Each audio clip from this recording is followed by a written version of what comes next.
अगर आप भी चाहते हैं SNS म्यूजिक के ऑडियो वीडियो आप तक पहुंचे, चैनल को सब्सक्राइब जरूर करें और साथ में बेल आइकन को दबाना ना भूलें। नया नया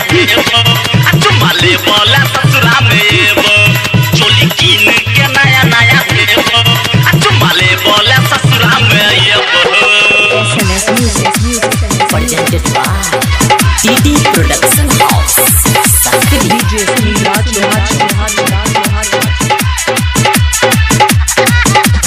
DJ Sumit Satish Reima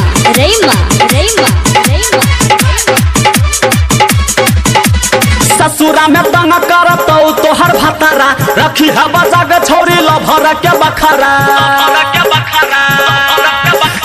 ससुरा में तंग करतौ तोहर भतारा रखी है बजा के छौरी लभर के बखरा हने तबियर दारू पी लेबो चोली कीन के नया नया देबो चुमा लेबो ला ससुरा में एबो गे चोली कीन के नया नया देबो चुमा लेबो ला ससुरा में एबो चुमा लेबो ला DJ Suniraj चुमा लेबो ला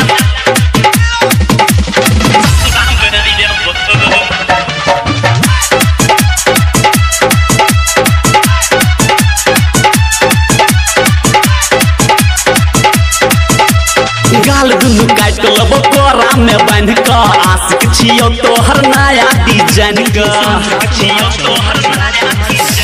गाल दुनु काट लेबो कोरा में बांध के आशिक छियो तोहर नया डिजाइन के मूड है तो गरम तोरा भुइया में सुतेबो होठ कलाली तोहर खड खड खेबो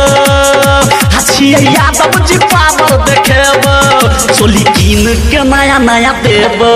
चुमा लेबो ला ससुरा में एबो गे चोली कीन के नया नया देबो चुमा लेबो ला ससुरा में एबो एबो गे चुमा लेबो ला ससुरा में एबो DJ Suniraj DJ Sumit Satish Reima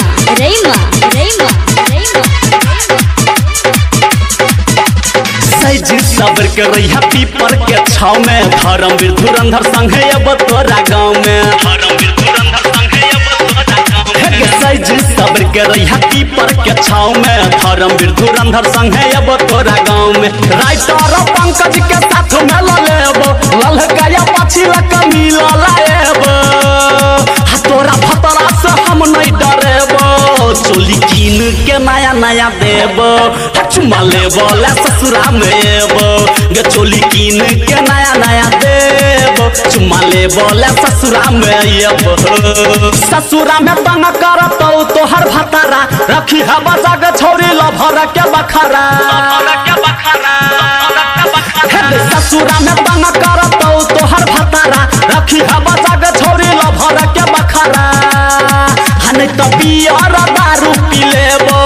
चोली कीन के नया नया देबो चुमा लेबो ला ससुरा में एबो गे चोली कीन के नया नया देबो चुमा लेबो ला ससुरा में एबो recording by DD production house Sakri 97 084 45 722 DJ Suniraj Lohachok